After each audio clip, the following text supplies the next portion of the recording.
Welcome back. Welcome in. This is Country Roads Confidential at earsports.com. I am Mike Casaza here to share a quick listen with you about more spring football at West Virginia. Welcoming in Chris Anderson. Chris, Neal Brown early today. In fact, he had to run some clock. By today, of course, I mean Tuesday when things started. We're talking to people here on Wednesday morning, but got there early, sat down, said he was trying to throw us off by being ahead of schedule. Ran the clock a little bit, handed it off. Small talk with reporters. They go live at 11:45 in the morning. He's there for about almost 30 minutes, which is not unusual. But when you think about he spoke to us on March 3rd and what has and hasn't happened since then, not much has happened. He had plenty to say. The things that have happened, he did not have much to say about. Most notably, Nick Troy Fortune. That was a very, very short response from him. But I think we can pull out a couple of important things from one news conference from one person after one day of practice.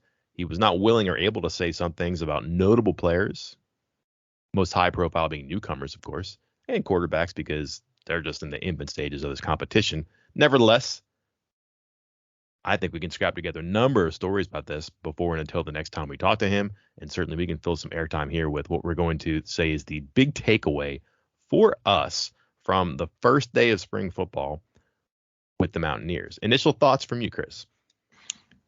I thought it was a pretty straightforward press conference. I think he kind of, as you noted, nipped a couple things in the butt. Like, I'm not going to talk about quarterbacks, not going to talk about a couple of the departures. Don't know what's happening here. You guys, and I think at one point, even about with the quarterbacks, he said, you guys are going to ask me a bunch of questions, and I'm going to tell you the same thing every time, and we're not going to have an answer till the end of spring. So it is what it is. And again, it's the first day of practice. What is there to tell you at this point? They went out there in shoulder pads, and that was it, or just a helmet, just helmets, and just ran around and kind of learning things. So not so much that they can tell you right now. He did give standouts from day one. We got that up on the site, but there were a couple other things that stuck out in my mind. One in particular, you got one too, is that right? I have a good one. I think it's a good one. We'll let the audience judge, but I think it's a good one. Okay. Well, we'll save, since yours is a good one, we'll save it as the closer. And I'll just jump in front of you and go first. How's that sound? Yeah, I'm pretty sure we're not going to steal one another's thunder on this one. So we should have a good separation here. So, yeah, I guess I hate to say save the best for last, but I certainly bring up the rear here. Yeah. All right. Well, I'll stick with my forte here. And this kind of ties into recruiting. One of the things that really stuck out to me, and actually, you really want to get to the recruiting, he had a couple comments about transfers. We won't go off on that. Nothing too enlightening. Said they're still going to play it by ear. But what stood out to me, sorry to get sidetracked, is his conversation about speed and how he felt like his team, he was lacking team speed. He mentioned several positions on the field, just talking about, just in general, them not being fast enough to make plays, to stop plays. And they wanted to change that. They being the coaching staff wanted to change that. And how could they? And my first thought was, well, this is the first time I've heard of this. I don't really recall them saying in the past or as it was happening that they were slow. But here's the thing. Just because they didn't say it publicly doesn't mean they weren't thinking it and doesn't mean they weren't trying to amend it. Because immediately my thoughts went to, well, are they trying to fix this? Let's go back and look at some of these classes. And I went back and looked, and you look at some of the guys that they've brought in, some of the guys that are are making an early impact or going to make an early impact, and it's speed. Go back a couple classes. Davis Mallinger was like one of the top track guys in the state of Florida. That's not easy to do. Jacoby Spells in this class, cornerback, one of the fastest guys in the entire country. That is also a very good football player. If you want speed, those are two of the guys that you really need to be focusing on for speed. A couple of the junior college receivers they got. Speed. Go to Justin Johnson, running back that they brought in 2 years ago. Speed. Even when you look at other positions that you might not typically think of being fast, tight end this year, for instance, C.J. Donaldson. He's not your traditional big, bulky tight end. He's fast, very fast. He plays, quote, tight end, but really he plays wide receiver in high school. He's a track star. So when you look at the classes, these last couple of classes that they've brought in and the players that they've targeted, it looks like they are trying to fix a team speed problem. this just happens to be the first time that Neal Brown, I feel like, has said it publicly. Interesting, the focus was on the defensive backfield and in particular the safety spots. I'm not sure we ever had to put a stopwatch to Alonzo Adai and Sean Mahone and get a read on whether or not they were fast or how fast they were, but you could tell pursuit sometimes was an issue. And then when you see guys like Tyquan Thornton catch a slant and just zip through and away from him, you understand that back end has to have some rapidity to it, and pursuit is going to be really important. Of course, Thornton runs like a 4.2 in the 40 at the combine, and then you say, all right, maybe it's not that bad. But Jordan Leslie has said that they need people who can erase mistakes. And it might not necessarily be your cat or your free safety who makes a mistake. Maybe it's a corner. Maybe it's a Mike linebacker. Maybe it's somebody in front of them. But they have to have the ability to get from point A to point and erase the mistake. And if you can do that at safety, you're in a really good spot. Good observation. Do you think the plan works, or do you think that it's going to take some seasoning? Well, I don't think speed takes time. If you're fast, you're fast. I do think there will be some rough points maybe this first year or two, because they obviously have to learn the system. They have to, adjust to this is a different type of speed, but the speed of the college game. How guys move, how quickly the game goes, how good everybody is. And Neal Brown said some of the first year guys were struggling with that even on day one with no pads. So that's some adjustment. But speed is speed, Mike. Speed is speed. And I think they'll be fast enough, and I think it could help right away. It's a great point, because they have an immediate need in those spots too. And if they can get those guys in the field and they can play fast, that's going to help. I mean, they can figure it out as they go along. Guys learn more, never mind between the first and second game, but first half of the season, second half of the season, if they can progress fast and also run fast, they're going to be okay. I'm going to borrow a little bit from you, Chris. Your point is so good that it's inevitable that I borrowed from a little bit. But I wrote about this after the news conference on Tuesday, and this is going to be maybe it'll be a brief bit about it, but kind of a more intense focus on the point I think Neal Brown made.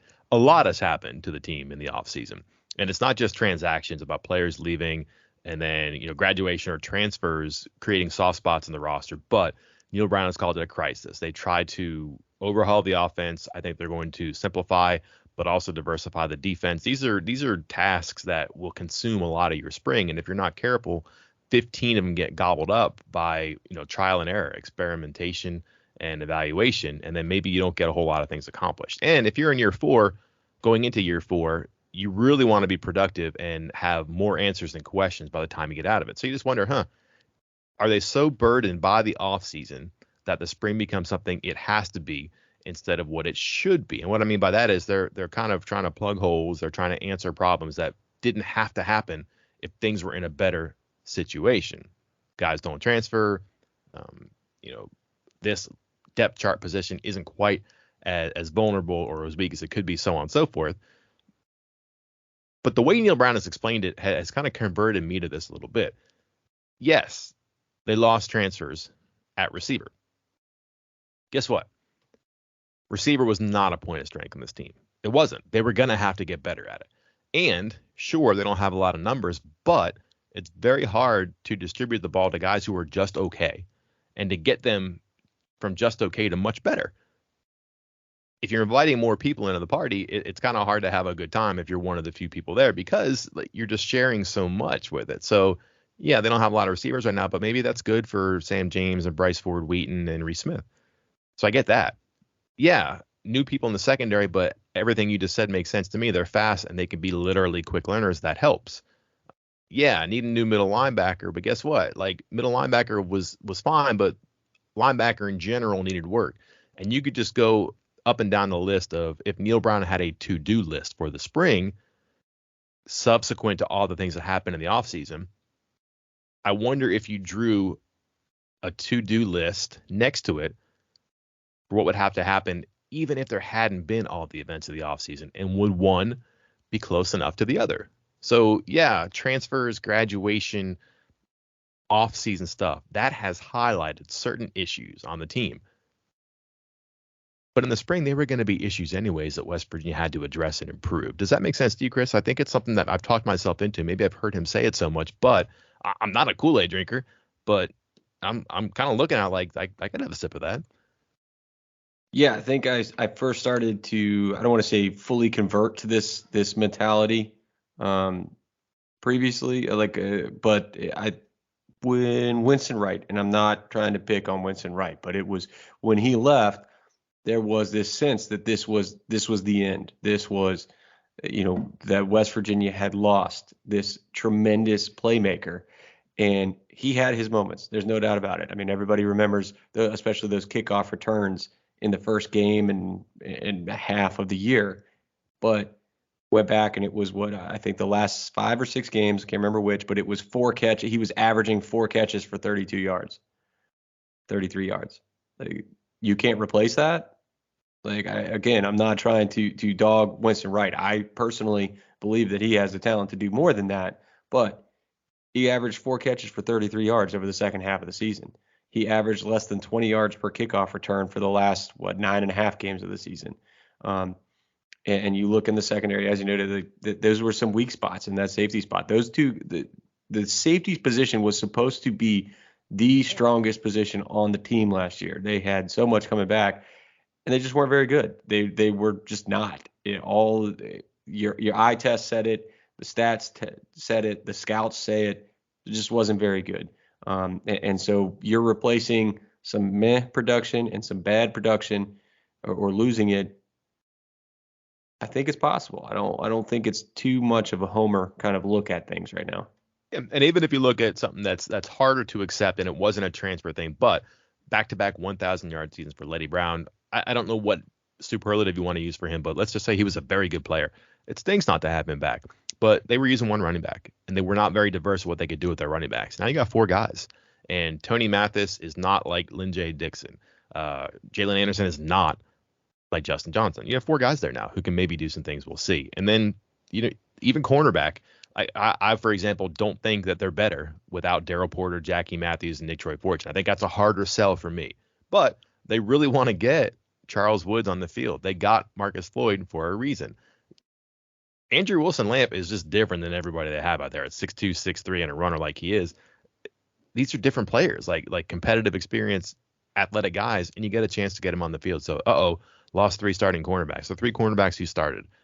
Well, you got guys who may be able to play. Let's get them on the field and see what they can do. And yeah, you need a new cat and new free safety, but these guys may be faster and more athletic and able to cover up some mistakes in front of them. I really think that you could go down and say this is where they had to get better. And then on the other side of it, say, well, they're going to have to get better because of the offseason here. So regular season to-do list impacting the spring is going to be a lot to me like the offseason to-do list being impacted by the spring. Agreed, Michael. Agreed. Well, first time for everything. Although I did borrow from you, so we did agree a little bit there too, I guess. That's why it was such a good answer. And that's why this was such a good episode. We'll cut it here. Until next time, I'm Mike Casaza. And I'm Chris Anderson. We'll talk to you later.